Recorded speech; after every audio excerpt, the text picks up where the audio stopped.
Let's get back to federal politics now, because just after it had been quiet for quite some time, it feels like the climate war is re-erupting. So I want to bring in now National Senator Bridget McKenzie. Bridget, thanks so much for your time. Do you think really that we are going to meet those 2030 emission reductions and renewable energy targets? Laura, it's not just me that's saying it, it's the Grattan Institute, it's energy experts. There is no way we're going to actually meet the aggressive targets that the Labor Party put forward for 2030. And that's a huge concern, because we are a middle power globally. We're the country that when we say we're going to do something, we achieve it. And this is undermining our international reputation that the Labor Party almost set us up to fail. The coalition obviously is super committed to net zero by 2050, but we need to have a credible path to get there that's going to keep the lights on, make sure we keep jobs on shore, and that we can afford our energy bills. Can I just go to that super commitment, because it did seem like it was a little bit shaky over the weekend. I feel like Peter Dutton was misrepresented. And look, there's some within the Nats that, you know, Matt Canavan this morning was on saying that he thinks that Paris should be ripped up. Now, that's consistent from him. But is there any chance, that you would pull out of the Paris Agreement if you won the next election?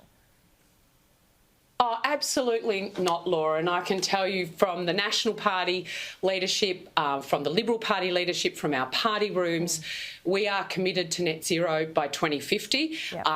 And the train wreck of an interview by Minister Bowen on the ABC this morning shows that they're just deflecting from the fact that they're not going to meet their own target commitments, and that their policies are driving up the cost of electricity, which is going to cost us jobs, as well as everybody's pay packet, you know, when they're trying to make their bills add up. So it's mischief making and a real scare campaign from the Labor Party to try and deflect from their own failure when it comes to climate policy. Well, look, let's, because Cam took us through the figures before. On emissions reduction, their target was 43. They're going to get to 42 on their own projections. So, look, let's give them a tick for that one. But on renewables, it is far short. They're about half by 2030. So what that tells me is that they're reducing emissions, but renewables aren't coming online as quickly as they should. So we've got a big gap.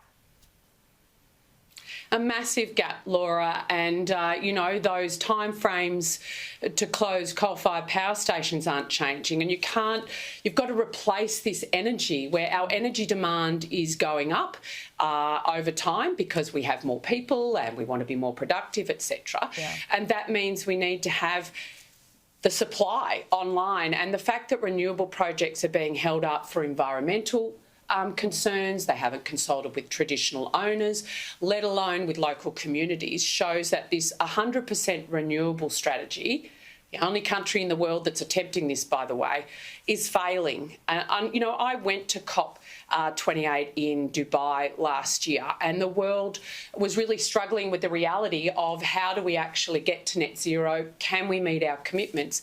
And that's when so many developed countries said we've got to triple our nuclear power generation by 2050 as a globe if we want to get there.